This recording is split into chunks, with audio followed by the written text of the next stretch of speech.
My name is Sharifa. My music name is New Lily. If you're new to my channel, please check out my How I Became a Targeted Individual summary and or full story.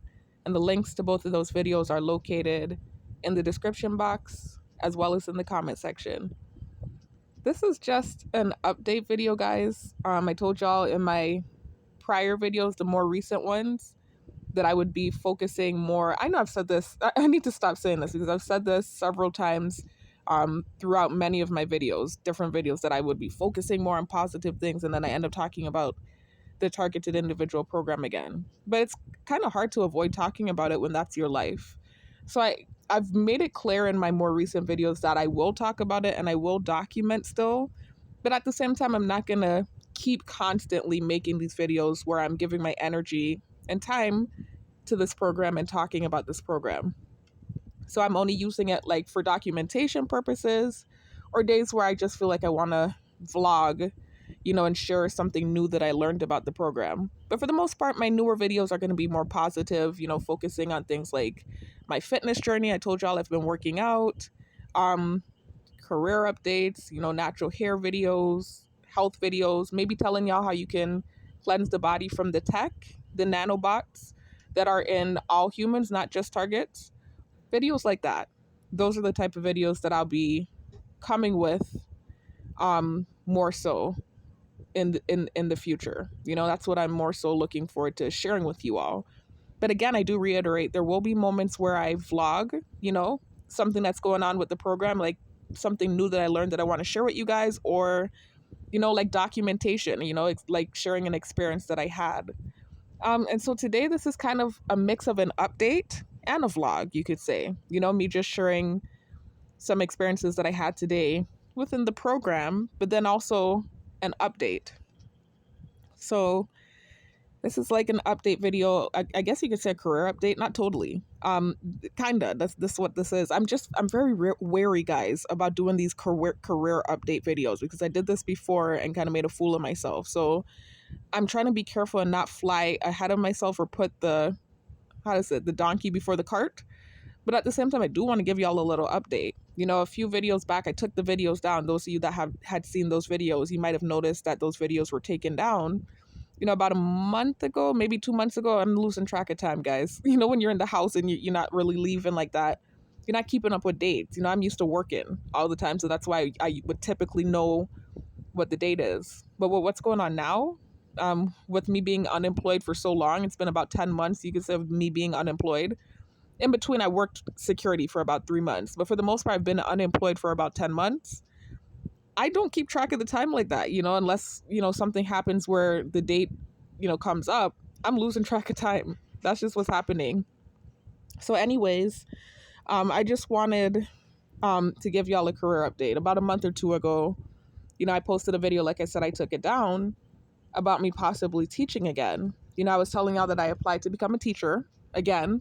And I didn't apply to the same school that I resigned from because I did understand that, due to circumstances and stuff, I wasn't trying to throw myself out there like that. If that opportunity did arise, then I would have taken it, of course. But I just applied to the school system in general. I was just trying to get back in teaching, right?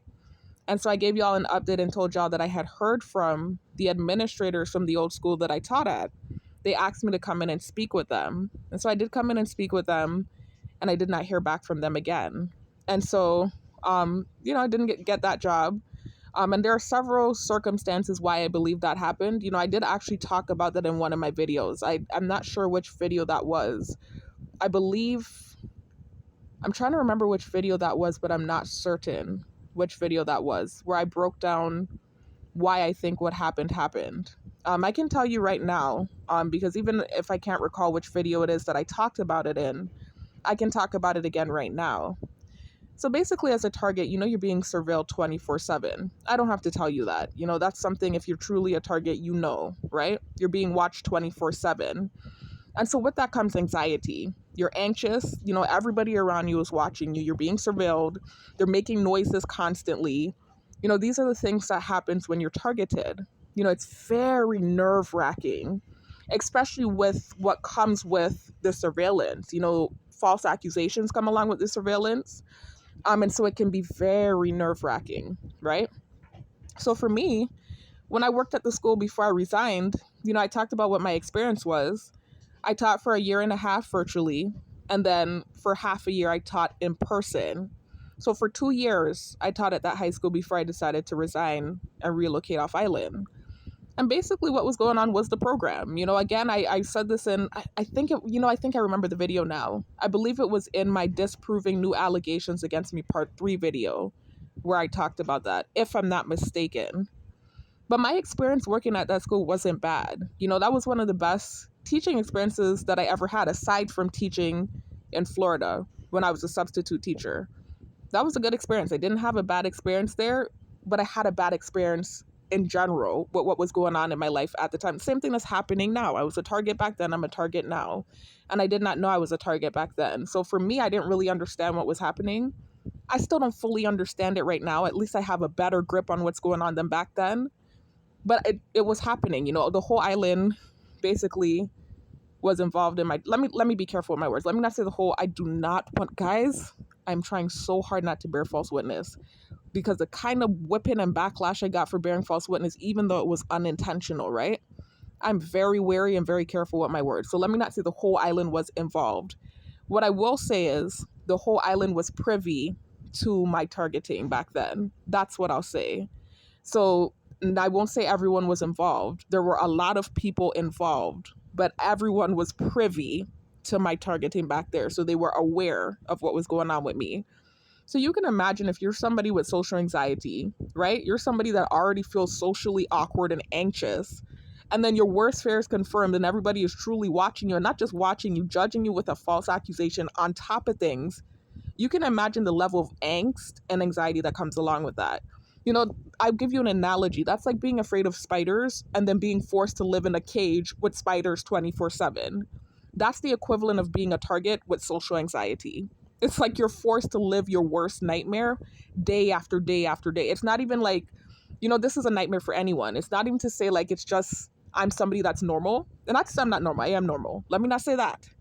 Not to say that I'm just somebody that's not socially anxious. So like I'm a gregarious person that gets along with everyone. And not to say I don't get along with everyone, but what I mean to say is I'm not socially awkward, right? I don't have that social ineptness.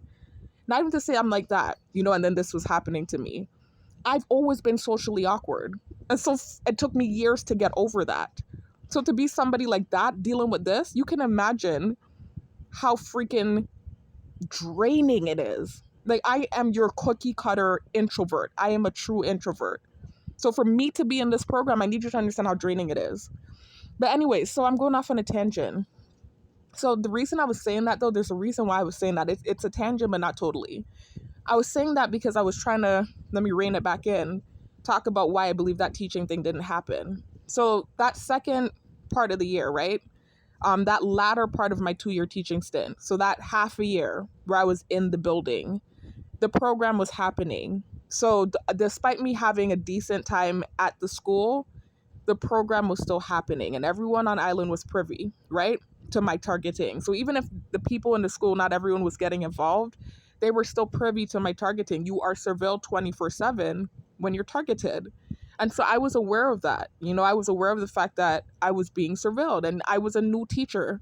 You have to understand, I've been teaching for years, right? Since my early 20s, but subbing. And although it's similar, I created lesson plans before. I had never been a lead teacher before teaching at that school. I had subbed for teachers many times before. I had created lesson plans before. This is why I got that job offer in Florida before I came home, because I had done that and I did a good job of it. I had a school, Miramar High. I remember this lady name. I'm not going to say her name because my targeting is so viral. They probably go track her down now. But I remember from Miramar High, I was subbing there all the time. It was there in MacArthur High School in Hollywood, Florida. And I had a good repertoire with both schools, and both of them were telling me that they would hire me on. And MacArthur actually gave me a job offer because I was a good substitute teacher and I had created lesson plans before. But I had never been a lead teacher, a real lead teacher. So teaching down here at that school that I resigned from, that was my first time ever teaching, like as a lead teacher. So you have to understand there is a level of angst and nervousness that comes along with that. And then knowing you're being surveilled, like literally knowing you're being watched on camera, You know how nerve-wracking that is to know that the administrators are watching you and you're a new teacher? And not only that, that it's being done because of, an awkward, uncomfortable situation. You can imagine the level of angst that I felt. So this is why I had such a horrible performance when I got back into the building. My performance was good. They actually do something called observation when you're a teacher. So literally, your administrator that's over your department will sit in your classroom and watch you teach your lesson, right? So you're given an opportunity to create a lesson plan for the observation, and then you're observed. I got the highest observation rating that a teacher can get for my observations before I got back in the building. And then when I got back in the building, I had a terrible performance because I was targeted. I knew I was being surveilled. I felt extremely uncomfortable. I was calling out. I was missing weeks and days of work. I'm not going to sit here and lie. This is what was happening. I was missing work like crazy. But when I did go, I had a decent time with my students. What's happening to me now wasn't happening back then. So even though I'm socially awkward and I knew I was being surveilled, it wasn't what's happening now. What happened to me post leaving island, so trying to relocate and having all those traumatic experiences that I had in the States. Now it's this thing where it's like when certain people come around me, my body's shaking, I'm breathing funny, weird stuff that wasn't happening to me before I left island. It's a whole different thing that's happening now to before I left this island, and all of those things happened to me. So I was able to be around students and not be breathing funny and shaking and all this weird stuff. I even used to hug my students. That's how comfortable I was. Although I was uncomfortable with being watched and surveilled, I was still physically comfortable enough to actually hug my students. Now it's to the point where I don't even feel comfortable around women, children. I am traumatized. Like my body starts to shake, and they purposely sometimes, let me not say that I don't want to bear false witness, but it almost seems like, I suspect, I don't want to bear false witness, right? I'm definitely learned my lesson, that they purposely will bring around that stimuli because constantly understand with the shadow networking, right? And when you're in this program and they're perpetuating the false narrative, they're pushing that stimuli to you. So whatever the accusation is, they're pushing it to you via their shadow networking. So basically subliminal messaging, right? So they use their shadow networking AI generator to send videos to you. For instance, on YouTube, and you're recommended, they'll send you videos with stimuli in it, whatever that stimuli is, whatever that accusation is. So for me, let me give you an example.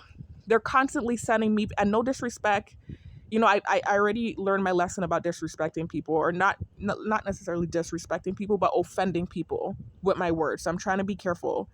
I do not have an issue with homosexual people. Not at all. You know how many homosexual friends I've had in the past? Especially guys. I love gay guys. They're hilarious.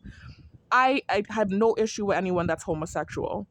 But I'm just trying to tell you exactly what they're sending to me, right? They literally keep pushing stimuli to me about homosexuality, right? And about girls in the closet or gay girls or things of that nature, right? And then when I get in the car on the radio, sometimes they'll play songs like that. Like the other day I was in the car with someone in my close circle and they put a song on about some perverse song. And I'm not saying it's perverse because it's homosexual. I'm not trying to offend any community. But literally it was a perverse song. She was talking about your bodies. And I'm sorry, I'm not meaning to copy the thing up the thing, right? But she was talking about basically like how the girl's body was sick and she's in the bed, it's really vulgar, perverse type stuff. You know what I mean? Like she's in the bed with the girl and this and that. This is what the song was saying. I said, you don't hear what's playing? I said that to the person that was in my close circle in the car with me. I was like, you don't hear what's playing? And she said, oh, I wasn't even listening to it. And she turned it down.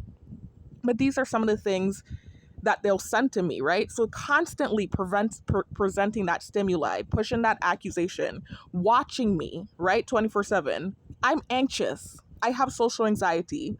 You're pushing this false narrative towards me, sending me the stimuli 24/7, programming my brain, right? So that I'm even recognizing the stimuli, right? You're sending it to me via YouTube, right? Am I recommended with the subliminal messaging using the shadow networking software, AI generator, right? This is what they use. Check out my prior videos, guys. I talked about it. Got it from Michael Barden's channel. This is an actual government software that they use on targets. So no, you're not crazy if you feel like you're seeing subliminal messaging in the TV or if you're hearing subliminal messages on the radio. It's real. It's a part of the targeted individual program, right? But I don't want to say too much. I don't want problems. But understand it's a real thing. So you're constantly being presented with that stimuli 24/7. They're staring at you. This is how effective the program is. It's programming. It's MK Ultra mind brainwashing programming.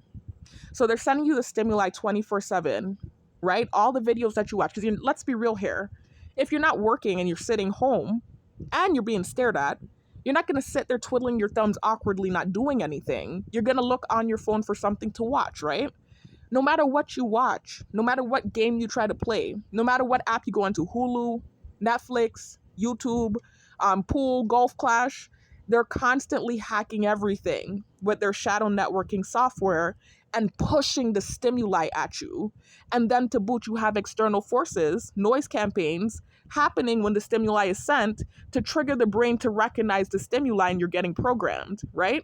Then you get in the car and the radio's playing the same thing. Then you go out in public and they're actually pushing whatever stimuli around you. They'll purposely have, like, for instance, for me, sometimes they'll purposely have like children, right? Do this with their children. I'm so traumatized. I know this sounds horrible. I am scared of kids right now. From what I've been through, I'm so freaking traumatized. I am scared of children. I'm scared of children and I'm scared of women. I've never had that issue before. I am so freaking traumatized. I don't want a child or a woman around me. And I hate to say that sounds horrible. I'm ready to run in the next direction because of what they have done to me. I am so traumatized. But anyway, so this is what they do. Like, they'll purposely bring their children around me, or they'll purposely have a woman coming and standing up next to me. Just weird stuff that they're doing, right? And this wasn't happening, like I said, before I left Island. Yes, I was being gang stalked, but the other stuff, the pushing of the stimuli through my videos I'm watching and the radio and, in person doing strange things to make me have awkward reactions, these things were not happening before I left Island. This all started after I left Island. My targeting went viral. I pissed off whoever it is I pissed off with the stuff that I shared in my car. That was when my targeting went to the next level and I started experiencing the things I'm experiencing now.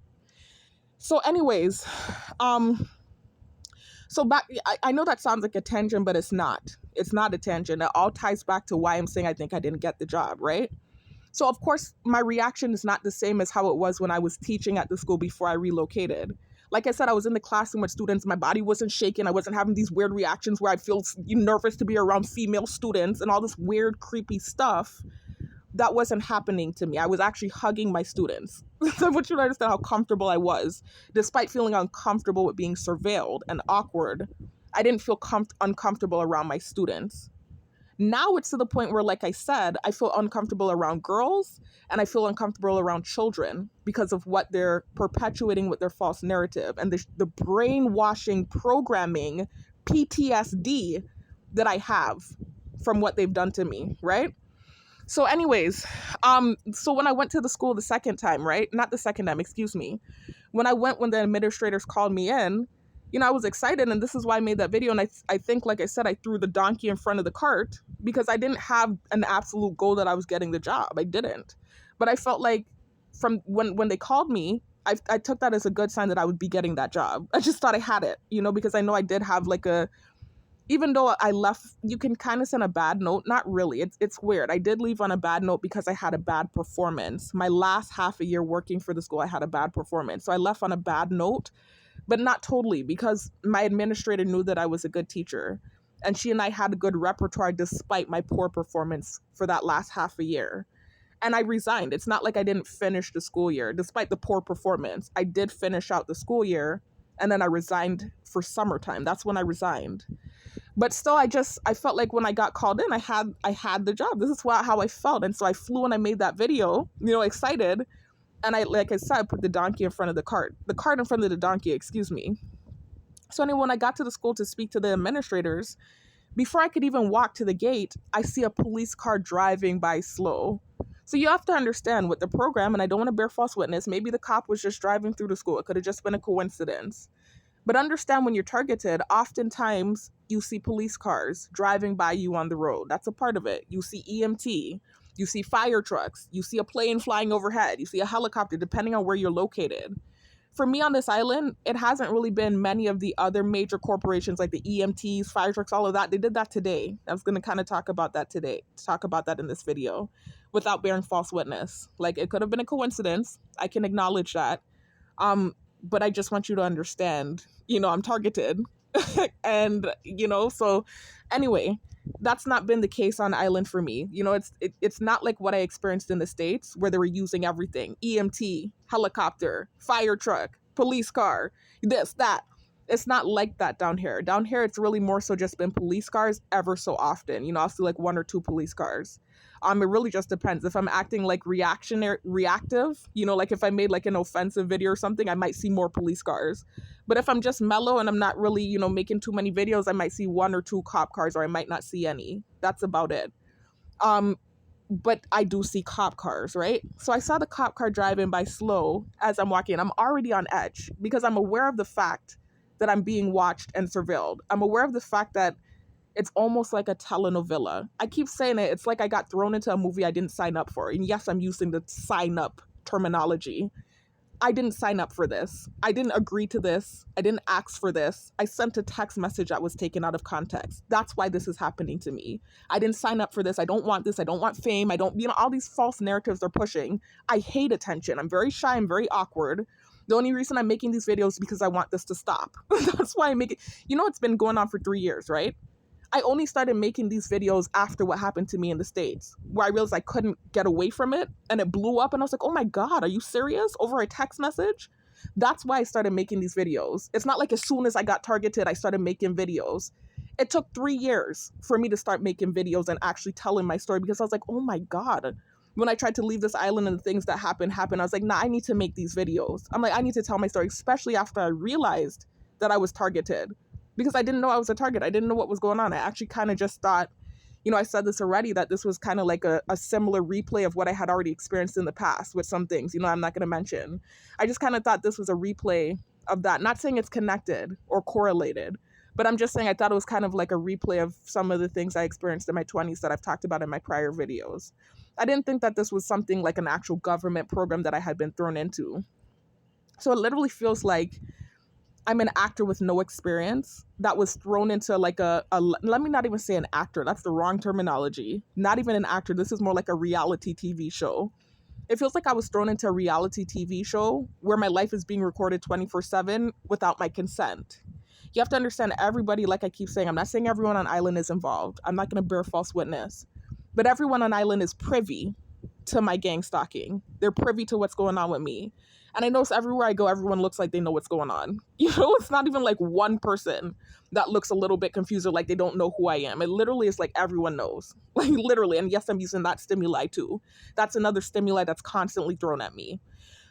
So anyways, I'm walking knowing that I'm being watched, not just by, like I said, let's say just police or military. It's not even that. It's not even to say like, okay, I'm just being surveilled by law enforcement officers. I am being watched by everyone like it's a movie, and I have social anxiety. That's ludicrous to think that somebody with social anxiety, you're going to put a camera on them and have everyone watching them and making noises, and you think they're not going to act nervous? Come on, man. Like, are you serious? And then paint it like it's something, some sort of whatever it is you're trying to paint it as, when you know full well that you're all watching me. It's wild to me. I'm trying not to get mad. I'm not mad. It's not mad. I'm not mad. I'm just saying it's wild to me, this program, what's done, and then how they can paint it like your reaction is anything other than PTSD because of what's being done. So anyways, I'm walking into the school, right? And I saw the police car. Before I even got past the bend, I saw the police car and I'm already feeling anxious. I was already anxious before I saw the police car. The whole ride there, I was anxious, knowing what was going on and knowing what's now being perpetuated, especially after I tried to relocate. And the things that happened to me in Florida, oh my God, nervous doesn't even describe it. And then I'm walking into the school and I see the police car. So already I'm feeling anxious, right? My body's trembling. I'm feeling anxious, right? So I'm walking through the gate and my body trembled a little bit. And I heard the police car go boom, boom, making the big loud police noises. So of course that made me more anxious, right? So I get in the office with the administrators, right? There's nothing normal about the situation. It's not even like I just resigned like a normal situation where you're not targeted and you're not being surveilled. And I just went in there and I'm acting nervous and my body's shaking. It's like, it's obvious why I'm acting nervous. You know what I mean? Like, even if I were, like I said, somebody that didn't have social ineptness like myself and I wasn't awkward, I think even somebody gregarious that was outgoing and bold-faced would have been in that office trembling and feeling anxious with what's going on. But anyways, I went in there and I tried to put it together as best as I could. I tried to sit there And I've gotten so good at this, y'all. I'm so much better than I was even just 2 months ago. It's like, it's a real challenge, and every day is a challenge. But every day I'm better and better at it. Like, and not having these reactions, because I know this is what's, it's crazy, but they run with those reactions. Whenever I have those anxious reactions, they run with it. And I just want to beat myself up. And I know it's not my fault. It's like I'm even gaslighting my own self for the trauma and the PTSD of what's being done. I'd be wanting to beat myself up when I have these anxious reactions. And I'm like, why? When you're being stared at by all these people, they're making these noises. You're a freaking anxious person as it is. Why would you beat yourself up about it? And when I actually level with myself and I come to terms with what's going on and realize I'm not at fault for my own reaction and what's being portrayed and what's being done, what's being perpetuated and projected onto me and programmed into my brain, because that's what they can do with their social engineering, guys. Not only can they paint a false narrative, but they can also not warp your view of yourself, not that, never that, but they can warp your reaction. Like, they can warp how you feel, how you react, how you interact. They can warp that with what they do. So you would typically not react a certain way in the situation, but because of what's happening, you're reacting a certain way because of what's being projected onto you. It's the craziest thing ever. I can't even really explain how efficient this program is. Anyway, so I got into the office with the administrators, and I sat there and I spoke with them, and I was trembling. It's just nothing like how I typically am in an interview. Nothing like how I am typically in an interview. Just shaking and just, the principal even had to tell me, relax, you're with family, relax. I'm just like, I can't, I'm being watched on camera by all these people, and the cop just went boop, boop outside. I can't relax. But I was like, I said, do I look nervous? He said, yeah, It was terrible. I'm not saying he was terrible. I'm saying the experience was terrible. Just feeling that anxious and like you can't control it. It's such a horrible feeling. But anyways, I sat there and I spoke with the administrator. I felt like, despite my nervousness, I think I answered her questions fairly well. But I believe I didn't get called back because of my nervousness. I think they saw how anxious I looked, and they felt like I wouldn't be able to handle the job. I think they felt like I would have came back and did the same thing because of how anxious I was in that office. And so this is why I believe I didn't get called back. So anyways, on to the next update, because I wanted, that kind of ties into what happened today. Not really the nervousness, because it was a lot better today, y'all. I'm telling y'all, I'm getting better. I am like a ninja. I'm getting so good at this program. It's in a way low key. I'm trying to be positive, a blessing in disguise, because it's literally helping me to break out of that anxious shell that I've always had inside of myself. That like, tortoise shell, like it's like breaking open now, and it's making me more outgoing in a way. Not really outgoing. I wouldn't say that, because it's kind of made me afraid of people too. But when I say outgoing, I mean that social anxiety bubble that was always around me is kind of bursting. It has no choice but to burst with what's happening. Anyway, so I'm giving y'all the update now. This is the career update. I didn't even mean to bring that situation up. I actually really just wanted to talk about what happened today. But that kind of correlates with what happened today, because it's just, again, that reaction that happens sometimes from PTSD. And this is why I like to record when these things happen, because if I don't, I already learned from what I went through in Florida. If I don't record and talk about certain things and certain reactions, they run with it and they create false narratives, or they perpetuate false narratives. And so I constantly have to defend myself when I have these reactions, despite the fact that I'm being watched on camera. They're 24/7 programming me, right? And I have social anxiety. I shouldn't even really have to explain me having a negative reaction, but I do, because that's how I defend myself. It's like I shouldn't even have to constantly every day. You don't understand what this program feels like. It's like constantly every day having to be a gladiator and fight for your what is the word I'm looking for? Your morality. Fight for your morality, because you're constantly being freaking thrown under the bus and dragged through the mud and having false narratives projected onto you. Now, that didn't happen today. I'm not saying that happened today. That's not what I'm saying. I'm just talking about the programming and the reactions. That's all I'm talking about. But I just kind of thought about the fact that my last career update, I didn't really give y'all an update on what happened, and the fact that I didn't get the job. I kind of talked about it a little bit in my part 3 Disproving New Allegations Against Me video, but I didn't really go much further than that. I didn't really go into details too much about it. But just needless to say, I didn't get the job. So anyways, I did apply to another job. I told y'all about this too, actually, in that same video where I was telling y'all about the teaching job. I also mentioned that I had applied to become a corrections officer. But I think I didn't talk about that too much, because not to say I didn't want the job. It was more so that I was looking more I was looking forward more to becoming a teacher again. That's what I do. That's what I've been doing for years. I have a degree in English, so it's not like I didn't want the correction officer job. It's just that I was more so looking forward to teaching. I'm just being real and candid. I'm just being real about it. Um, but I had applied to become a correction officer as well. Just to be on the safe side, because I didn't even know that I would ever get that job with teaching. With everything that's going on, I'm not stupid. I didn't think that would be a possibility. I thought possibly that would not be a possibility because of what's happening. Bad grammar, possibly that wouldn't be a possibility. But I was aware of the fact that, first of all, I had the poor performance when I was in the building. But then, second of all, when I left, all of the controversial stuff that happened with my targeting going viral and stuff, realistically, I knew that I might not have gotten that teaching job. I had that in my head when I applied. I actually wasn't even going to apply, but I decided to do it anyways. I decided to apply and give it a try. And when I heard back from the administrators, I was like excited because I actually did not expect to get the job. I didn't. And so when they actually reached out to me, I was like, oh my God, am I going to get the job? Like, I got so excited, but I didn't expect to. I didn't until I heard back from them. So anyways, I also applied to become a corrections officer, and actually several other things too. I actually even applied to become a guard. This is to tell you I'm not bougie, like how that's another false narrative that's painted, that I'm stuck up or bougie or look down on people or something like that. No, I don't. I'm a hardworking woman. I've always been hardworking. I'm willing to work just about any job if it will put money in my pocket, and I don't look down on people. I'm just misunderstood. But anyways, I even applied to become a garbage truck helper. I was trying to be like, one of those people that hang off the garbage truck. I was willing to do that to put money in my pocket. And also, too, I heard that I don't know if that's true or not. I don't want to give misinformation. I don't really know what the salary is, but I heard they get paid decent. That's what I heard. I don't know if it's true or not, so I don't want to bear false witness, but that's what I heard. So I was like, I don't mind doing that, especially with what's going on. I actually kind of thought that would be a job with my targeting that would actually be appropriate for me with the targeting. I could tie my face up. The truck is constantly moving, so it's like the gang stalking that happens with targeting won't be happening as hardcore, because we'll be constantly on the move. This is what I was thinking in my head.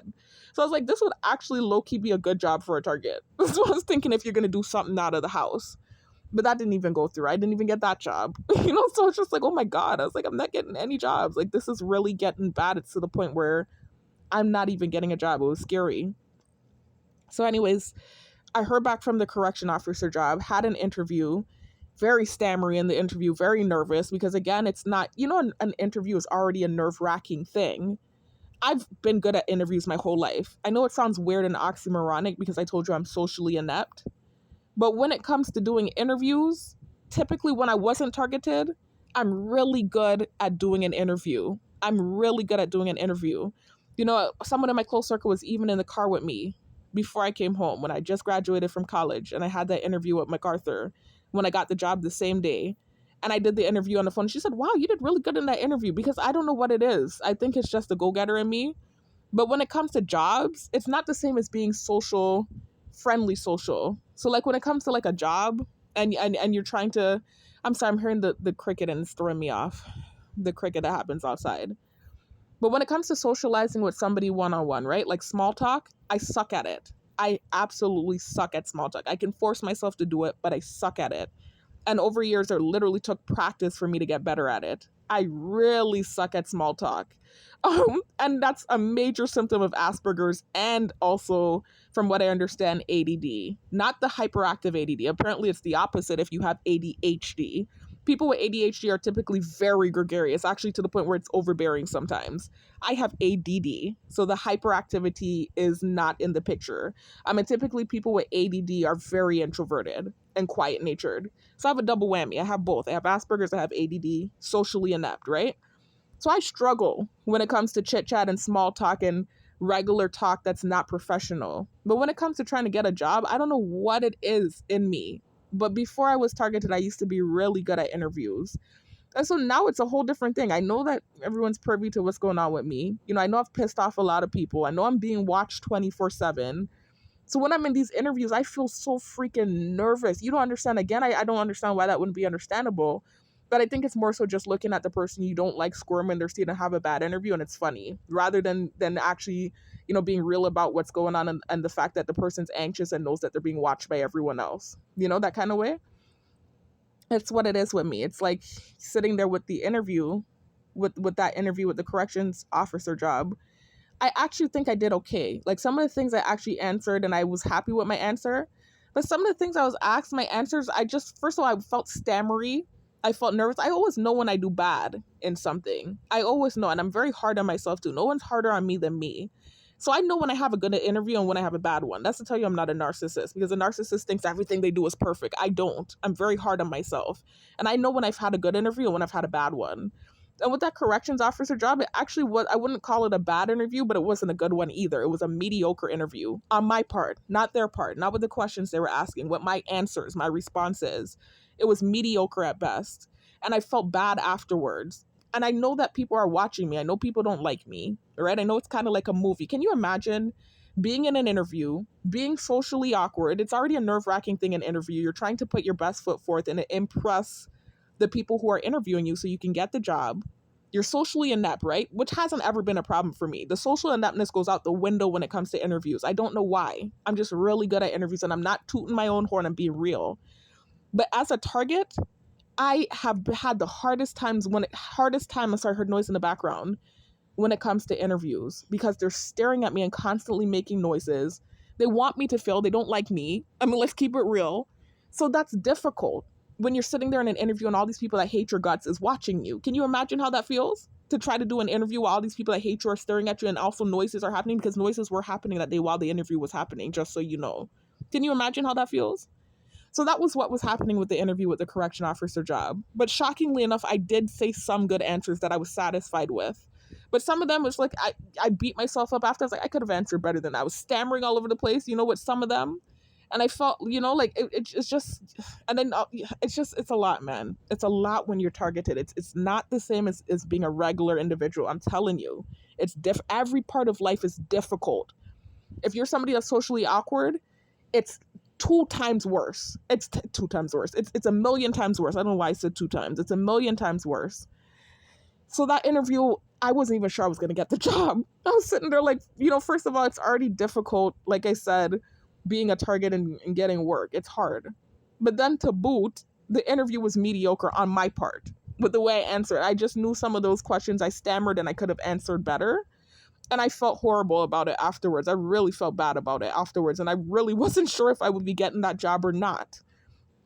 So then I heard back from them last Friday, and this is what this video is about. I'm just giving y'all an update, but then also kind of like a vlog, just documenting what happened today and talking about it a little bit. But again, not bearing false witness and not trying to offend anybody, because this is pretty much what got me in this predicament in the first place, even though it wasn't intentional, my bearing false witness. It was never malicious. If you listen to all of my videos and my stories, you can hear that nothing that I said was out of malicious intent. It was literally just me, I guess you could say, being paranoid, and also not, I guess you could say, making an ass of myself by assuming. They said don't make assumptions or you make an ass out of yourself, right? And assumption is spelled ASSUM, right? Ass. Okay, so that's what was going on with me. I made assumptions based off of, it's not like I didn't have some sort of basis of why I made these assumptions. It wasn't like meritless accusations, but still I didn't have like concrete evidence with the accusations I made. And so that's what put me in the space I'm in now. But damn, this bad? It's like I can't even fathom that it would be this freaking bad. This is like, to me, this is ludicrous how bad it is. What the punishment for bearing false witness when it wasn't malicious intent. To me, that's crazy. I still can't really, it doesn't make sense. And then anyway, I don't want, because I'm going to start to tread into the territory of bearing false witness again. I'm just saying this situation also kind of resembles, I'm saying this again, I'm not saying, accusing the roommate. I'm not doing that. I'm just literally telling y'all that I had a similar experience. So it's kind of odd that this happened before. When I was working at the Walmart in Tallahassee, I'm not saying that anybody did anything. I'm literally just telling y'all that I had a similar experience, and this was before I had ever bared false witness. So I just find it kind of odd. But when I was in my early 20s and I was still in community college, and I was working at the Walmart in Tallahassee as a cashier. I talked about the story. I'm not going to tell it again, guys. I've talked about it in several videos now, so I'm not going to tell the story again. You got to check out my summary and or full story, or even my recent videos. I talked about it again. I think in my recent videos, the videos I just created, the gaslighting and programming of the targeted individual, I think part 2 video or the part 3 video, I'm not sure which one. I just told that story again, the Walmart story. So I'm not about to say it again, redundantly. But basically just saying I've been in a similar situation before. Of course it was nowhere near as severe as what's happening now, but it resembles. And so I'm just like, why does this keep happening to me? I hadn't bared false witness back then. So what was that about? I had literally just moved out from the roommate, and I started working at the Walmart. And like I said, something happened. I'm not going to tell the story again, but what I talked about in my prior videos with the asset protection man, where an innocent transaction happened and I asked for help. I actually called the CSM over, the manager, to help me. Found out that the transaction I was trying to do was not supposed to be done at the register, trying to, cash a check or pay for diapers with the check at the register. I was basically told, excuse me, sorry about that, not pay for diapers or that threw me off, guys. I'm so sorry. What was I saying at the register? The thing threw me off, and this weird stuff what happens with my phone too when I say certain things. I don't know. I'm not gonna bear false witness though. Definitely not gonna do that. But anyway, so at the register, trying to deal with that transaction, and it was an innocent transaction, and I called the CSM over, basically the manager over all of the cashiers. Told her what I was trying to do. So obviously I wasn't trying to hide anything. I wasn't trying to do anything wrong. And she basically let me know that the transaction that I was trying to do, cash a check, pay for whatever at the register, was not supposed to be happening, right? That's something that's supposed to be done at the money center. Told her, okay. She left my register. The asset protection man comes over to my register, skins up his mouth, kind of snarls at me. And then from that day forth, I worked at the Walmart for about 7 months after that. Every day this man was basically, you could say, casing me. So like whatever register I would be on, he would be in the area watching me, making sure I saw him watch me, right? And he was also just, I don't know, making me feel anxious, kind of similar to what's happening to me now in this program. And I was acting, and thank God I told my sister about it, because had I not told my sister about it, this would have probably sounded like, this is probably something they would have also tried to paint. Not probably, I know they would have painted this as a lie, because I remember when I initially told this story, in my initial part 1 and part 2, how I became a targeted individual videos, and those videos got deleted. The initial videos, y'all, where I told my story, that got deleted. I have new how I became a targeted individual videos posted now. But my initial ones from December, when I told the story back then, before I had gotten the confirmation that it really happened, they kept doing noise campaign in the background like I was lying about that. Everything I talk about, they do noise campaign like I'm lying about it. It's like they literally try to paint you like a liar in this program. So I remembered calling someone in my close circle, that's considered a credible source. They wouldn't paint her as a liar. And I called her, and she confirmed that what I was saying was true, because she was living with me back then. I kept calling her all the time and telling her that I was uncomfortable. And when I would go home, I would be looking drag out and drained down, because all day felt like I was being drained, because it's already a draining job. Being a cashier and being on your feet all day long, it's a draining job. Physically, that is. And then to also be mentally drained, feel like you're being stared at 24/7 and you can't relax. That's what was going on. He was literally every register that I went to, casing me, staring me down, right? And making me anxious. I was so freaking anxious that I almost freaking lost $100 out the register because this man was watching me so hard. I remember that day, like it was yesterday. I remember a customer, and good thing that customer was a good Samaritan. That customer basically was supposed to get change back, right? And there was $100 that I had given him in change by accident. I gave him a $100 bill instead of the $10 bill I was supposed to give him, because I was so freaking basity. And again, let me explain. Basity is just Trini terminology, y'all. My father's from Trinidad. I'm half Trini. And so that's something that culture uses. So basity just means that you're discombobulated, or you're so freaking anxious that you don't have your wits about you. You're doing stupidness, right? Like you're doing, like let's say, for instance, let me give you an example of basity. Let's say you walk into a store, a grocery store, and you see an old flame that you have still feelings for, right? And you start getting nervous and start throwing stuff in your cart that you don't need. That's an example of basity. Like you just, like your wits aren't about you. You don't have your wits about you. And this is what was happening every day at this damn job. My knees were already feeling like they were freaking busting out from standing on my feet all day long. And then I was being drained mentally from having this man staring at me and making me feel anxious. And the more anxious I acted, the more he stared at me, and the more he was like on top of me. Like he really thought I was guilty of I don't know what he thought. I think he thought I was trying to steal with that cash that check cash transaction with that person in my close circle, when that couldn't be further from the truth. I've never been a thief in my life. I'm aware of the fact that there was a camera right above me. I called the CSM over, the manager, to help me with the transaction. Who does that? Why would I call the manager over to help me if I was about to steal? And so it was just the weirdest thing ever. It's just like the idea of him thinking that I was a thief or that I was trying to do something. Even though I knew that wasn't the case, I was acting so freaking anxious. Like I said, I almost gave this customer $100, and that's the last thing I would have needed, with this man already thinking I was a thief. He would have really thought I did that shit on purpose. But that good Samaritan said, "Hey, look, you gave me $100. I literally almost paid the man $100 and change instead of the 10 I was supposed to give him." And so I was just like, oh my God, this is just, this is what was going on with me back then. Again, in my early 20s, right? Shortly after moving out the roommate. I'm not saying that I'm not trying to push that narrative of her doing whatever. I just want you to understand why I thought she might have done something. But furthermore, I want you to understand, because I'm not trying to bear false witness, I want you to understand that I've been through this before on a way minor, way less major. Now I can't even get my words out. It was on a minor scale. So it was nowhere near as intense as what's happening to me now. And I had never bared false witness back then. So, they try to paint it like this is not, they try to, like, I think in their head, they think this is some sort of karma for bearing false witness. But I've been through a similar situation before and I hadn't bared false witness back then. So what was that about? What was this random monitoring me when I'm not doing anything wrong and I'm being monitored and I'm acting anxious because you're staring at me and I'm an anxious person? And the more anxious I act, the more you're painting me as somebody guilty. It's the weirdest, creepiest thing ever. And this is why I felt like it was something spiritual. And no, not karma for bearing false witness, like somebody did something, is how I felt. And maybe I might have been pinpointing the wrong, I don't know, really and truly. I don't know. But I don't want to bear false witness anymore. That's what I do know. I know bearing false witness didn't help. Whatever's going on, bearing false witness did not help. It made it worse.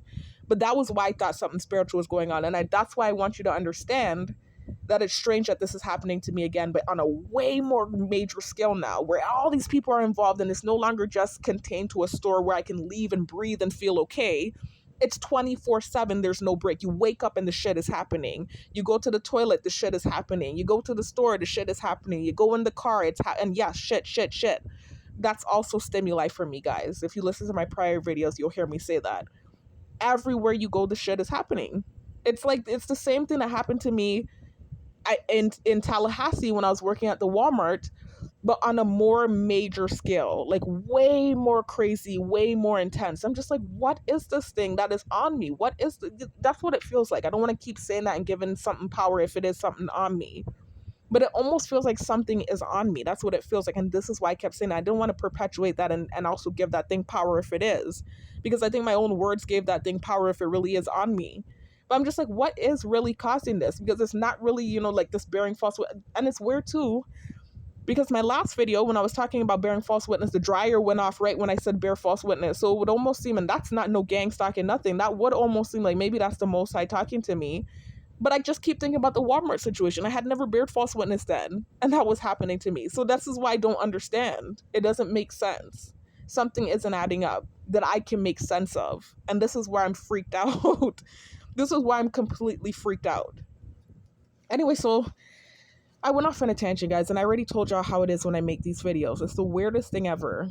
But literally, and I feel so out of breath. So I don't know if, what's going on. I'm feeling kind of out of breath. I don't really know why. I'm just sitting here telling this story, and I felt this feeling before months ago. I haven't felt it in a long time. I'm not even saying anything negative. I'm really just being real and saying how I feel and experience what I've experienced, just being real. That's all I'm doing. That's all I can do in these videos. I haven't said anything offensive. I've been very careful with my words. So I don't really know. I don't know. Let me not bear false witness. I don't know why I'm feeling how I'm feeling. But anyway, so let me focus though. It could be because I just ate pizza. And I do have acid reflux. So let me just try to think on a positive note. That could be what's going on. Anyway, trying to remember where I was going with this, because I did kind of go off on a tangent. It's all connected, everything I'm saying. I needed to say that, but at the same time, I'm kind of going off on a tangent. So I went back to the Walmart thing just to tell y'all that I've been through this before. So it's not like this is something like a new experience. This is why I kept saying it's been a spiritual battle for through my 20s to now, because it's constantly been these weird situations. Even I'm so wary about bringing this situation up. I already talked about why I even talked about it in my videos, but I got so much backlash for it, and now they're trying to paint me like a home wrecker, like all these weird false narratives. But even that, I'm not going to talk about this situation too much, and that's all I'm going to say. Even that felt spiritual. Like, why is that happening? And that almost kind of felt like a monitoring thing too, this way where it's like, I couldn't really, I don't want to talk about it too much, but it was just it's just like these weird, very creepy kind of experiences that have been happening since my 20s, that just keeps getting progressively worse and worse. That's all I'm saying. It just felt like something spiritual. That's why I kept saying that in my story, because it's literally felt like blockages and all these weird things, and I haven't done a shit. I haven't done a thing. And you don't understand what it feels like when you genuinely haven't done anything and all these blockages and weird things happening since your early 20s. That's weird. It's creepy, and I never had those experiences. It could be a coincidence. So this is not what I'm leading back to. I'm not leading back to say it's the roommate. I can acknowledge that it might just be a coincidence, the timing that I moved out from her and then that stuff started happening. It could be that was going to happen at that age anyways, and she just happened to have lived with me prior to it happening. That could be the case, and I can acknowledge that. So I'm not going back to her. I'm not trying to say she did anything. I'm just saying it's weird because I had a really good life prior to things going crazy in my life. I'm telling you, I had a good life. And then it's like, just, in my 20s, things just started getting weirder and weirder and weirder, and just kept getting progressively weirder. I'm telling you, really weird. Anyways, I went off on a tangent now, for real. So I'm going to reel it back in. So I just wanted to talk about that anxious feeling, though, because that's really why I brought the Walmart thing up. I mean, yes, I did also want to point out that this has happened to me in the past, in my 20s, before I had ever bared false witness. This had happened to me and I had done nothing wrong. And so this is why I'm trying to figure out what's really causing this to happen to me. But then I also wanted to bring up, again, another example of where I was in a situation where I was completely innocent, but I was being stared at. This was just by a person, mind you. What's happening to me now is way worse. Just that one man staring at me had me acting anxious. I almost freaking gave off $100 out of my register. And I was constantly telling the person in my close circle that I lived with what was going on. And she kept just kind of playing it off, not in a gaslighting way. This was way before any gaslighting by anybody that I know, right? She was truly just thinking it was a Reefy thing. And that's my nickname, just thinking that I was being paranoid or whatever. And so she was just like, Reefy, like she kept telling me, like, Reefy, that's in your head. Like, come on, Reefy. And she really wasn't gaslighting me. It wasn't like being in the targeted individual program. We were close back then. There was no issues. She was literally just telling me, like, Reefy, it's in your head, like, Reefy, that kind of way. Like, she just thought it was a Reefy thing. And so this is why she just used to kind of brush it off, but she remembers the whole thing. She remembers me telling her what was going on. And then I had confirmation that it wasn't just a Reefy thing or in my head, because my friend Jasmine, and I showed y'all pictures of her. I showed you a picture of she and I in my memories from my early 20s video, where I was showing y'all pictures from back in those days. There was a picture of Jasmine and I. She worked at the Walmart with me. She confirmed basically my suspicions. She literally told me that the asset protection man told her that lady steals. And the lady she was referring to was this lady that used to come in all the time with her family that had a good repertoire with me. She thought that she thought I had good manners. She kept, her and her husband, it kept complimenting me about my manners and the fact that, out of everyone they had talked to in there, I always had manners and I always had a smile on my face and this and that. And, they would come in on the holidays and give me a hug. And, so it would almost seem like I knew them if you didn't know the inside scoop, that it was literally just random customers that just liked my personality and just kept coming in and being nice to me. You would think that I knew them if you were looking from the outside in. And so I think he thought that because he was casing me. Remember I told you he was watching me for 7 months straight. And I think he saw that repertoire and thought she was somebody that I knew. Similar to like when my sister came in with her husband and my niece to buy the Pampers and cash the check. What put him on my trail in the first place, right? So I think he thought that I knew them. And so this is why I think he was making that accusation that lady steals. But he told my good friend Jasmine that, he told her be careful because that lady steals, about that lady that used to have the good repertoire with me. And so Jasmine came back and told me what he said. And so I don't know if she was telling me that to hint to me that he really told her that I steal, or if she was coming back and telling me that because he literally said that because he thought she was stealing because she knew me. I don't know what it is, but that just more so confirmed that it wasn't in my head. I don't need the confirmation. I'm not crazy. I've never been crazy. I might have been, a little paranoid throughout the years, but never crazy. It's not like I'm somebody that's seeing things that aren't happening. That's not the case.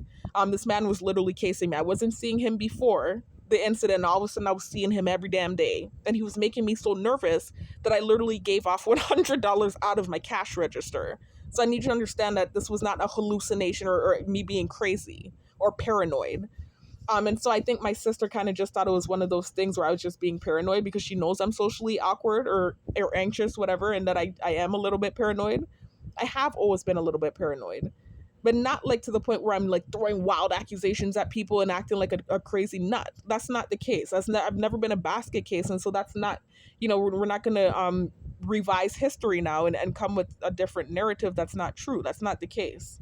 I have always been kind of finicky, and I have always been kind of paranoid, and a hypochondriac, and these things that made my family members when I was close to them laugh at me in a friendly way.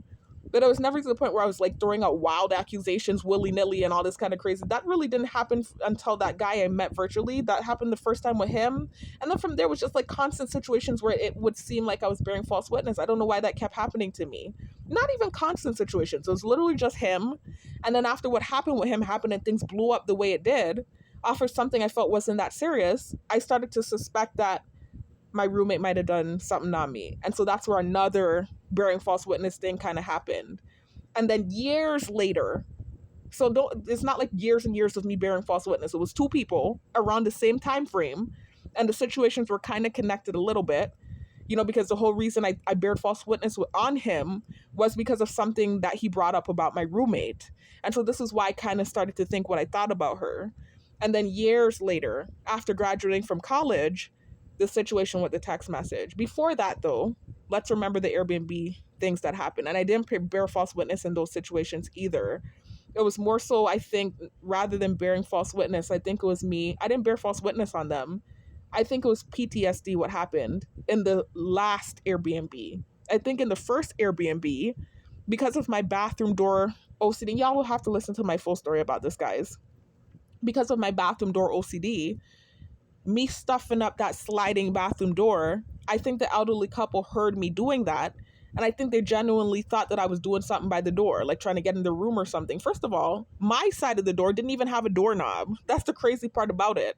So I don't know how they would have thought that I could have gotten in there.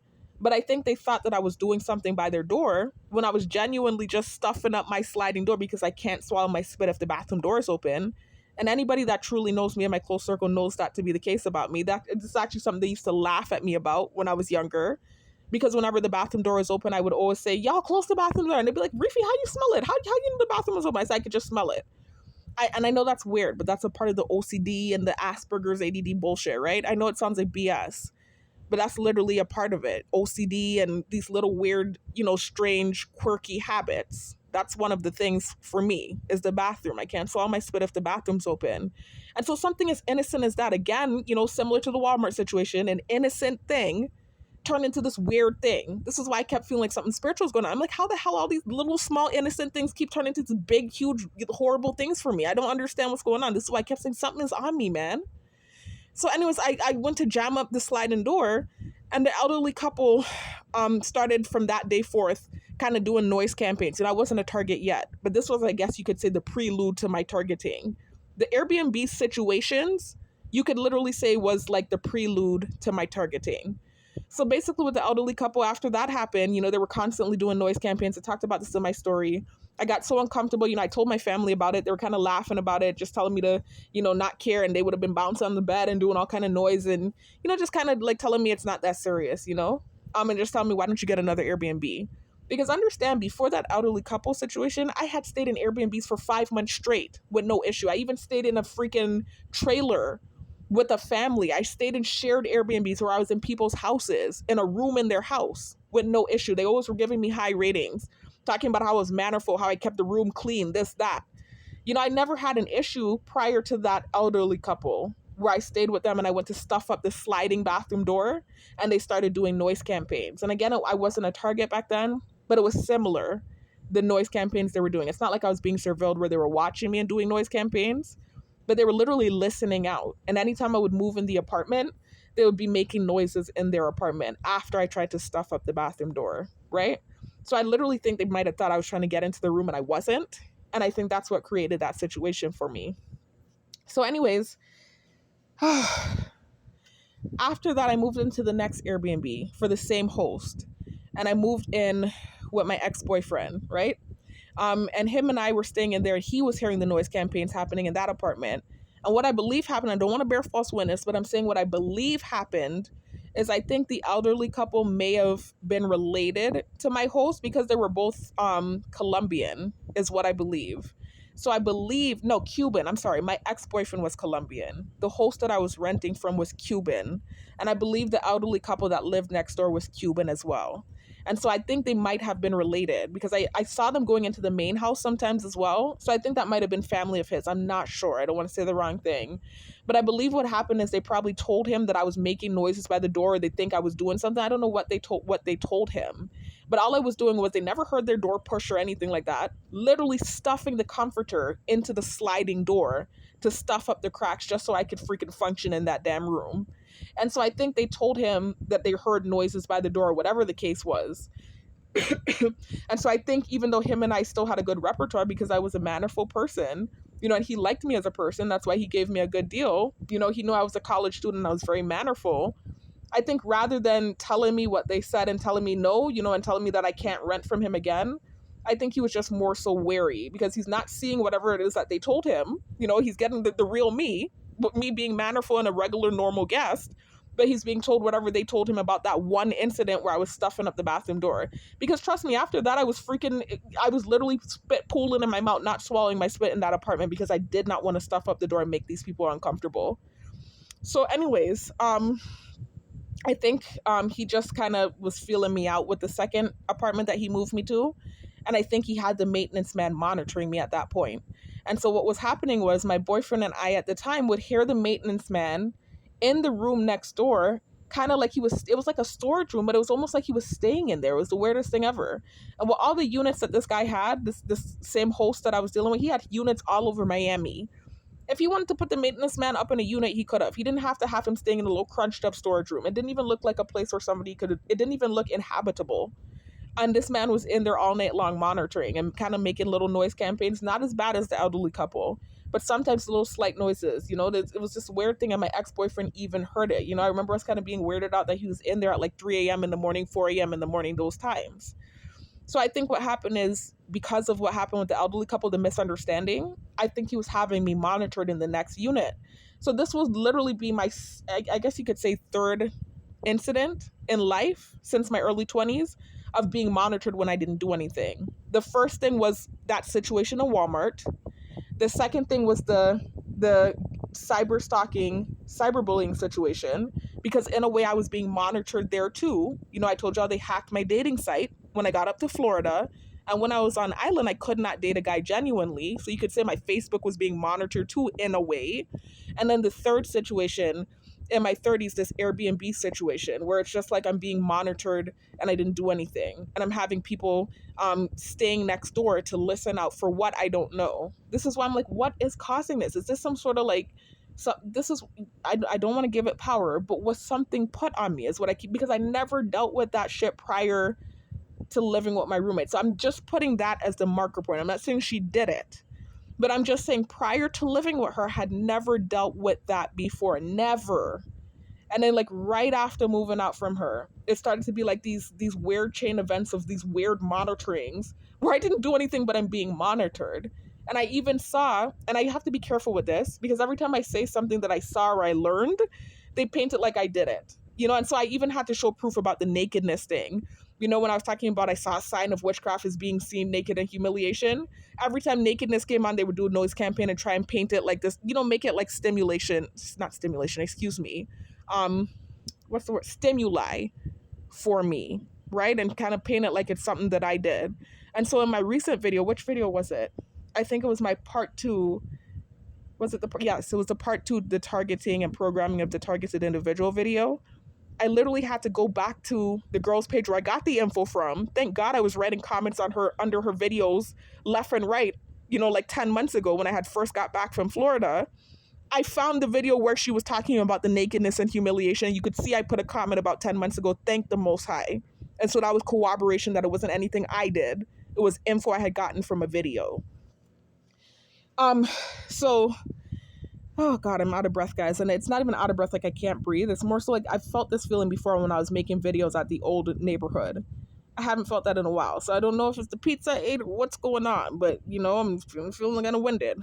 Anyway, so again, though, I don't want to bear false witness, but I am just letting y'all know if you're hearing the, typically I don't feel out of breath, but as soon as I started making this video, I did start to feel a little bit winded. I'm just letting y'all know, but it could be the pizza. I do have acid reflux.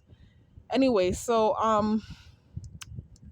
what was I saying? It was something about stimuli, and when I say things, I have to be careful. Oh, so I just wanted to bring that up before I say this, and they make this stimuli too, and make it like that's something, like I just have to be careful, right?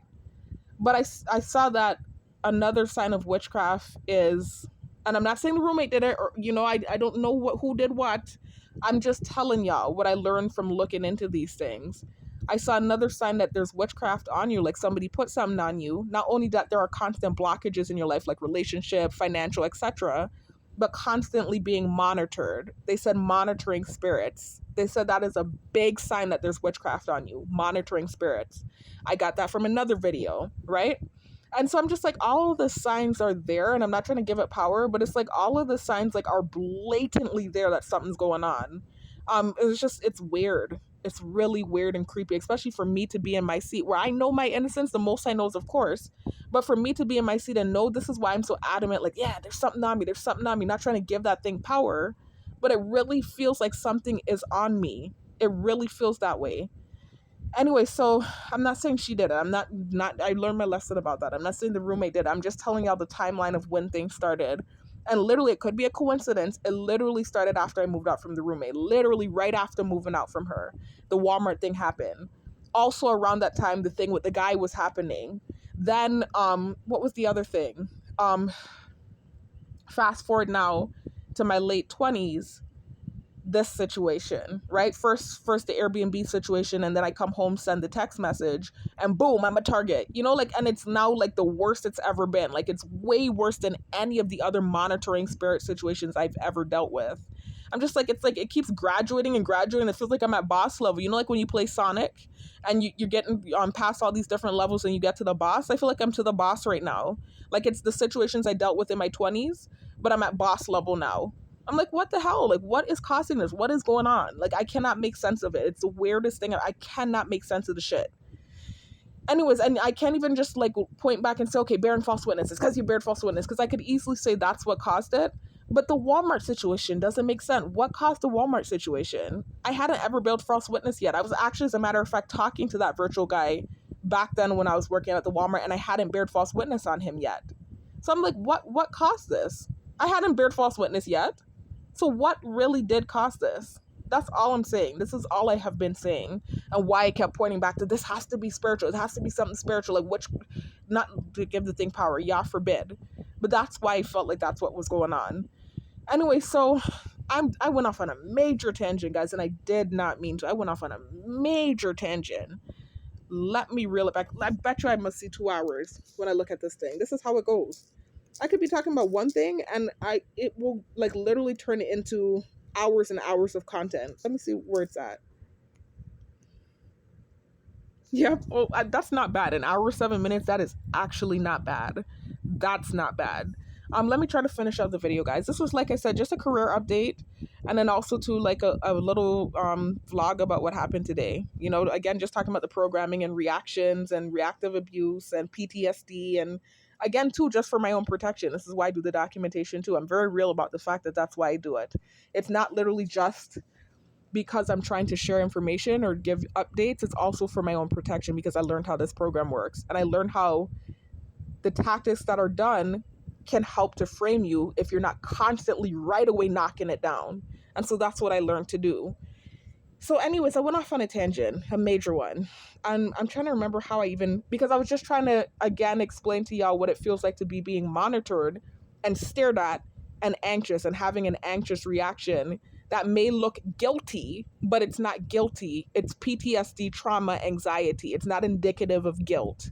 And so this is why I brought up the Walmart situation, because I clearly wasn't stealing there. Even if they want to paint it like I'm some sort of thief, and they know I'm not, they literally were just doing that because of what I said about my roommate and my story. And I didn't tell that story with malicious intent either. There was a reason why I told the story. I was just trying to show the correlation and the coincidence that she had, anyway, I'm not going to go into that. But even if they wanted to try and paint that narrative, I know they know for a fact that my older sister isn't a thief, right? So why would I, excuse me, I'm not supposed to bring up family in these videos. But we weren't trying to do anything, right? And I wouldn't tell the story if I were a thief. I would have never brought the story up in these videos, right? I'm just trying to show an example of how even back then, and my sister confirmed that this happened, I was acting guilty, or what you want to call guilty. It's not guilty. So I'm using air quotes, right? I was acting anxious and fidgety and bossity and all these different things because I'm being stared at. And I know that the person staring at me has a warped view of me, right? Much less for being in this program where you're being stared at by all these different people. They're doing noise campaigns. They're zooming by every 5 seconds. They hate your guts because you shared offensive stuff in reaction to what was happening to you. Blah, blah, blah, etc., etc. My nervous reactions literally help to propel their false narratives. And this is why I realized for my own protection, I had to get over that shit. No matter how anxious I am, I had to get over that shit for my own protection. Because if I sat there and I kept acting anxious with their tactics, the programming, the constant throwing stimuli at you and the making noises and staring at you, if I had sat there and continued to have those anxious reactions, then that would have helped to perpetuate the false narrative. So I had to literally force myself to stop acting nervous in those moments. And I'm still struggling and I'm still not perfected at it. I still have not perfected it, but I am a lot better than I was before. Way better. I'm telling y'all, these reactions are coming way less frequently than they used to. But I do still have moments. I do still have moments where I have the anxious reaction and it's like I want to beat myself up after it happens. So anyways, so I want to talk about what happened today, right?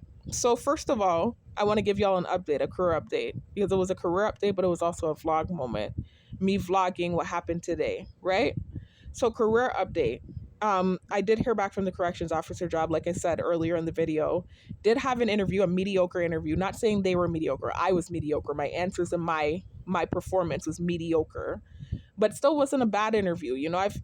I don't think I've ever had a bad interview. And prior to my targeting, not tooting my own horn, not being narcissistic, I can say when I'm good and bad at something. Clearly, that's why I said I had a mediocre interview, because I could have played it like, oh, it was a good interview, and act like, fluff up whatever, because I did hear back from them. Prior to my targeting, I used to have some really good interviews, but I did have this moment here, this interview, and it was mediocre. It wasn't bad, and I haven't ever, from my recollection, had a bad interview.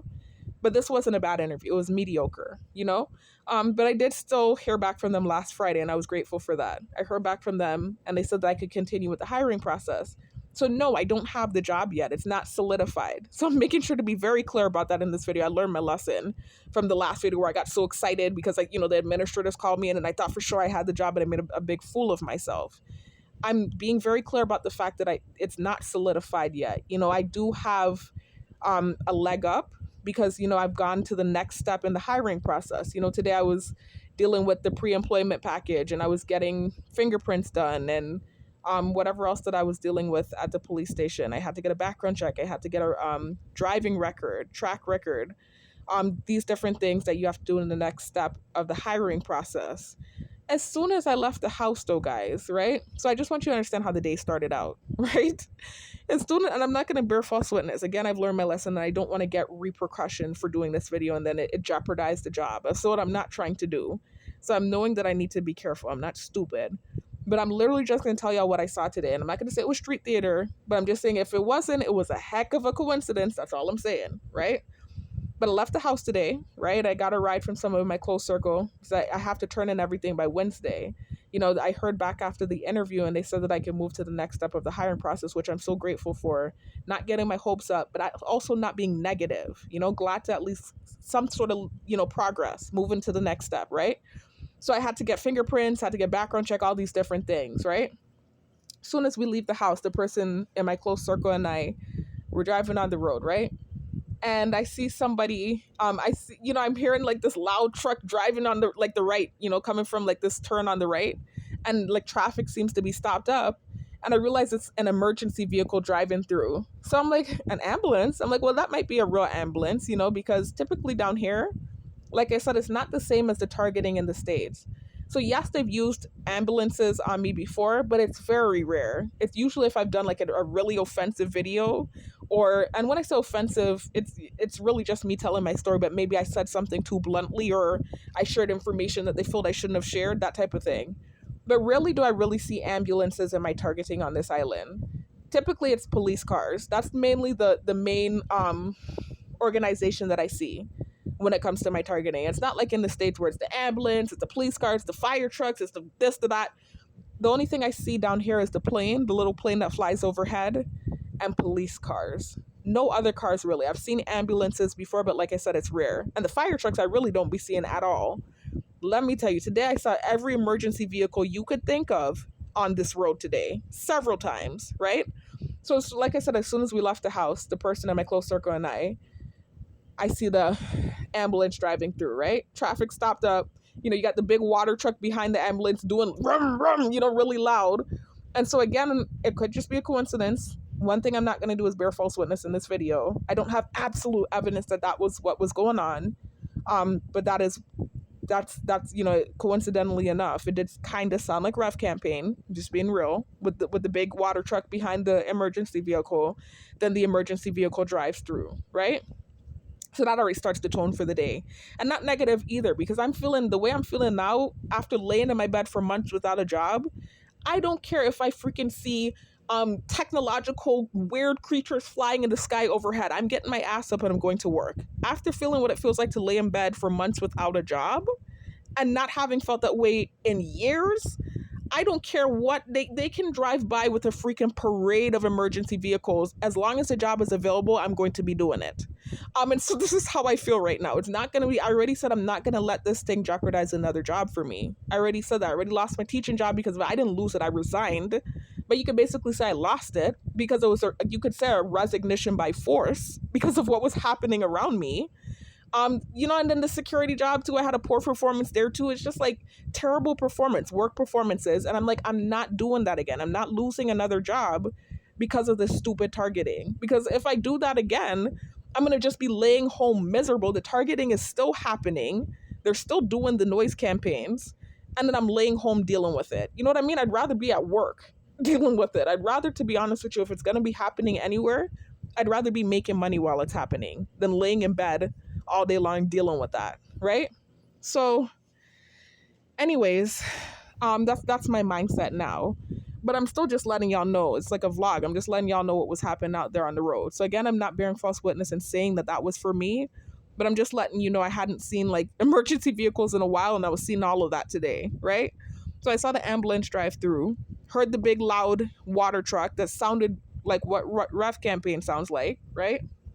Still, I'm on the road getting stuff done, dealing with business. So I got some stuff printed, and then I went down to the police station to deal with my fingerprints and my background check. So while I'm doing that, and I went in shortly before they closed. They closed at 4, and I think I went in there at 3:30. While I'm in there, this young lady comes in. When I say young lady, she actually looked my age, maybe a year or two older than me, actually. She came in, and she was very nice. Wasn't mean to me, wasn't rude to me. I actually definitely not just because I don't want to bear false witness, but I'm genuinely not sure if that was street theater or not. So I'm not trying to bear false witness. But she came in, right, and she was getting her background check stuff too. And come to find out, she was coming in for the same job as me, right? So the correction officer job, and she's coming for her prints and stuff.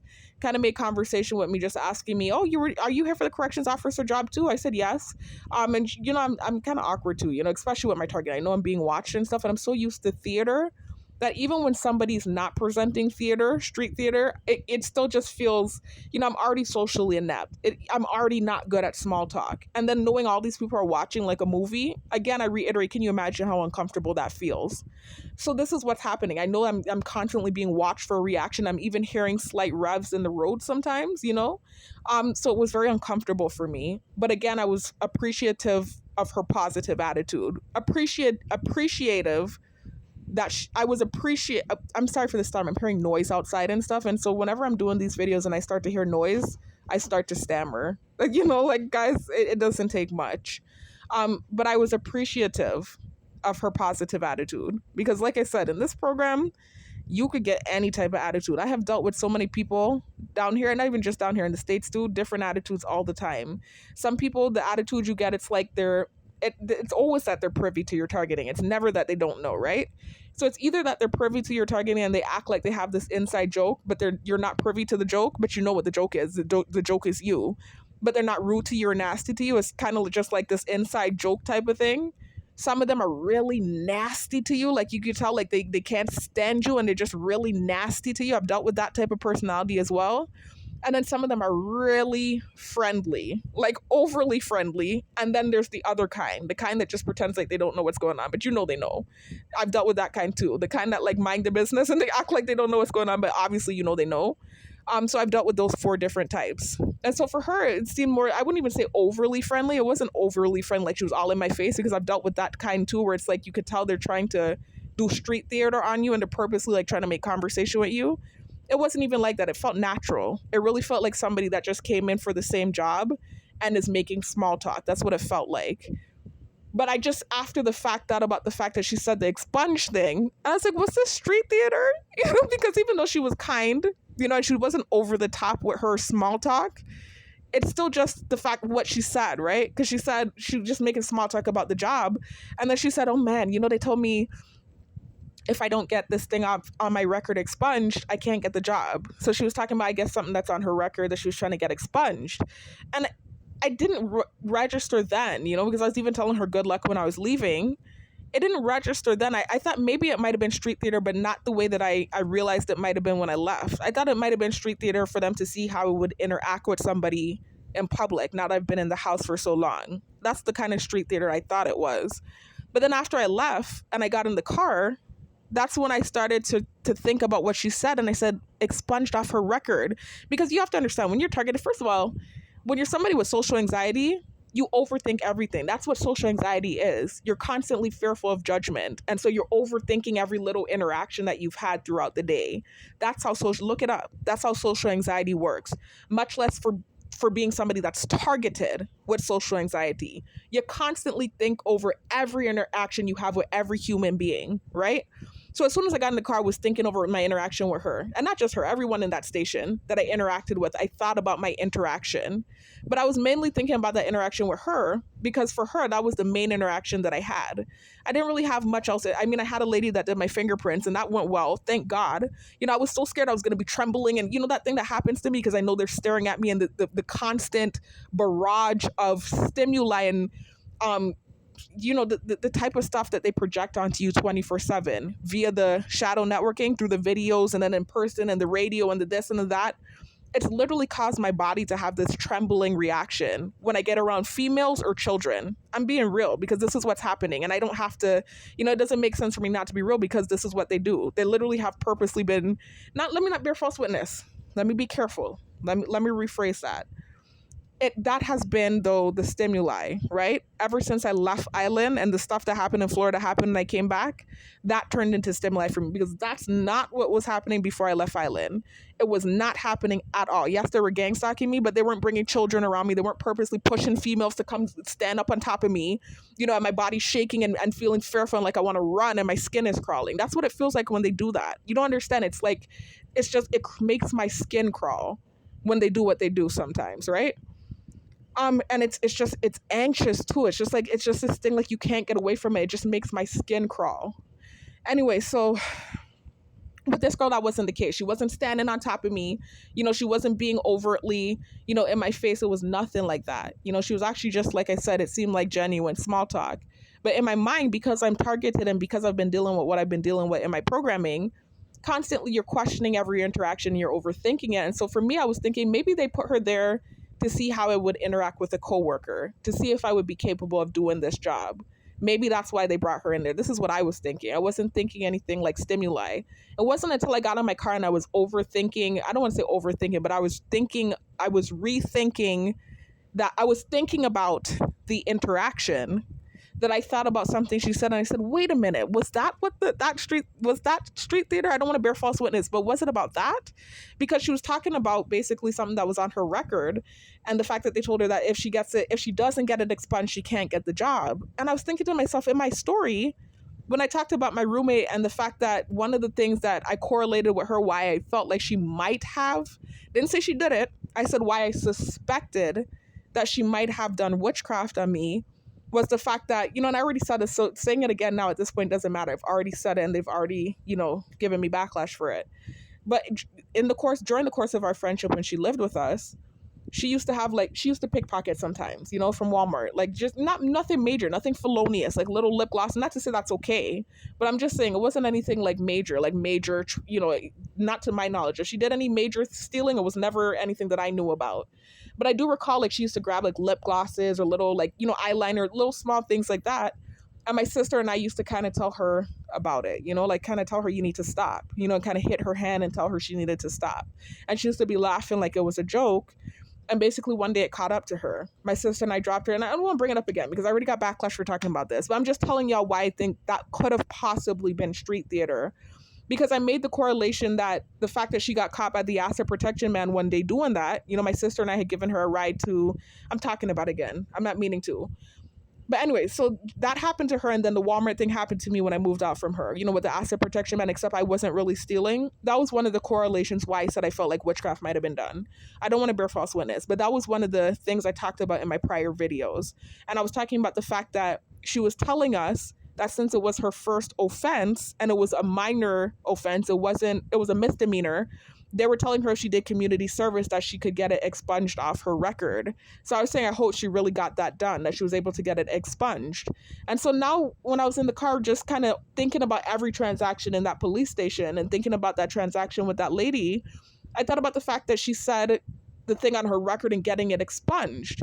And I said, wait a minute, I wonder if that was theater and if that was being said to me because of what I said about my roommate. I was wondering that. I'm going to be real. That was another moment where, again, I don't want to bear false witness and say for sure that was theater, but that could have possibly been theater. And so it may not have been the theater first of all, it may have just really been a genuine transaction. I mean, we were given a deadline by Wednesday to get everything in. So maybe she really came in at that time, at the same time as me, to get her stuff taken care of, right? I can acknowledge that. But as a target, the way that they set up all of these different things, y'all know how it goes, right? The way that they set these different interactions up and stuff, and the way I've been dealing with it for months, it's hard for me to even, differentiate between a regular interaction and theater, especially when it's somebody like her who seems very gregarious and, not over the top in your face, but at the same time, not, it's like some of them, like, for instance, some of the gang stalkers are really bad actors. Let me word it differently. Some of the gang stalkers are very bad actors. They're very obvious about the fact that they're a gang stalker. And then you have ones like her, and I'm not saying she's a gang stalker, so let me not say ones like her. That's not the right way to say it. That's not what I mean to say. But then you have people like her where you're genuinely confused. You're like, damn, she's a damn good actor, go to Hollywood, miss, or she was genuinely having an interaction with me. And because I'm so freaking traumatized by everything I've dealt with, and trust me, I'm gonna get over it. I will still go to work and not have a problem. I'm not gonna be accusing people of theater and this and that. I don't give a shit if they do theater every day. I will be taking my ass to work and working. So just know that. But I'm just saying, I couldn't differentiate with her whether or not that was theater, and I couldn't differentiate. But when I got to my car and I thought about the conversation and the fact that she said the thing about expunged, I thought about my roommate. I was like, was that theater? Because if it was, she's a natural. She needs to not be doing the correction officer job, and she needs to be trying to take a ticket to Hollywood, because these gang stalkers that I've been encountering, very bad actors. She was a good one. If she was acting, she is a damn good actor. That's all I'm going to say. Anyway, so that's what happened in there. That interaction wasn't too bad. Typically with those type of interactions, when it's a female interaction, like I told y'all, I have such trauma and PTSD from what happened to me when I relocated off this island to then what started happening when I got back. With the stimuli they started to present in person, in the subliminal messages and videos, on the radio. It's to the point where, like I said, I cannot stand by a woman. It doesn't even matter if it's an old woman, a young woman, a freaking middle-aged woman. It doesn't matter if they're Asian, Black, Spanish, freaking alien. It doesn't matter. If it's a female, I'm uncomfortable and I'm ready to run. If it's a child, I'm uncomfortable and I'm ready to run. I am so traumatized from what they've freaking projected onto me. Right? So typically with that type of interaction, I would have been shaking and acting. She even came and stood next to me when we were filling out the fingerprint form and I wasn't shaking. And so this was why I was like, okay, I'm getting better. Thank God I'm getting better. I wasn't having that awkward reaction that I typically have around women. Now that this thing has blown up the way it has and certain narratives have been projected, I actually had a regular interaction, not the most sociable. And that's just because I'm socially awkward. And then too, I know I'm being watched. I tried to, do the small talk back with her, but it was a little awkward. But regardless, I didn't have the interaction. That's my main focus. I don't even care about the awkward. I'm just glad I wasn't trembling. I'm glad I didn't have that weird, awkward interaction I typically have. I even had this lady in close proximity of me. And like I said, what's happened to me, I don't even want anyone in my space. I'm so traumatized. But then also, too, when it's a woman or a child, I'm ready to run, hightail it out of there. I feel so uncomfortable because of what they've done. PTSD. But literally, this lady had to do my fingerprints and she was in close proximity of me. And I felt extremely uncomfortable. I'm going to keep it real with you. I felt so uncomfortable. But I wasn't trembling. That trembling thing that just happened to me, it wasn't happening. I'm getting better and I'm so freaking grateful. And I think these videos are therapeutic because I talk about what they do, right, with the program. Not coming for anyone, but it is a program that's happening. I am a targeted individual. I talk about what's done in the program.